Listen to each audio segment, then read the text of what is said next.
మీరు లోకములోనికి వెళ్ళి సర్వసృష్టికి సువార్త ప్రకటించి జనులను శిష్యులనుగా చేయుడి అన్న మాటను సీరియస్గా తీసుకున్నాడు. జనులను అన్న చోట వాడిన పదం ఎత్నే అన్న పదం. ఎత్నే అన్న పదానికి సంస్కృతులు, దేశములు, జన సమూహములు అన్న అర్థం వస్తుంది.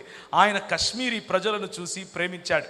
పంజాబ్ మరియు హిమాచల్ ప్రదేశ్ మరియు కశ్మీర్ ప్రాంతాలలో ఆ లోయలలో ఉన్నటువంటి ఆ చలికి తట్టుకోలేక చచ్చిపోతూ ఉంటే చూసి చలించిపోయాడు. సాధారణమైన ఉద్యోగి, ఏం చేస్తావురా నువ్వు అని ఎక్కిరించారు. ఆ రోజుల్లో మహారాజా రణబీర్ సింగ్ ఉండేవాడు. ఈయనను భయంకరంగా హింసించాడు. నువ్వు నా దేశంలోకి వచ్చి నాకు ఊడిగం చేయాల్సింది పోయి, నాకు ఒకానొక సైనికుడిగా పనిచేయాల్సింది పోయి, నువ్వు నాకు లెటర్ రాస్తావా? నువ్వు ఇంగ్లాండ్లో లానికి లెటర్ రాస్తావా? ప్రభుత్వానికి లెటర్ రాస్తావా? ఇక్కడ ఆసుపత్రి కావాలని అడగటానికి నువ్వెవడు? నీ అబ్బ సొమ్మా ఇది అని ప్రశ్నించాడు. ఆయన ఒప్పుకోలేదు. ఆయన లెటర్ల మీద లెటర్లు రాస్తూనే ఉన్నాడు.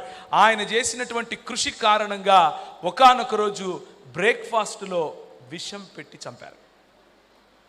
రాబర్ట్ టోర్పే గారు ఆ రోజు చనిపోయారు.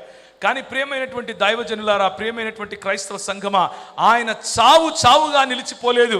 మనం ఇంకా బ్రతికే ఉన్నాం అని చెప్తున్నాడు. ఎలాగో తెలుసా? ఆయన చనిపోయిన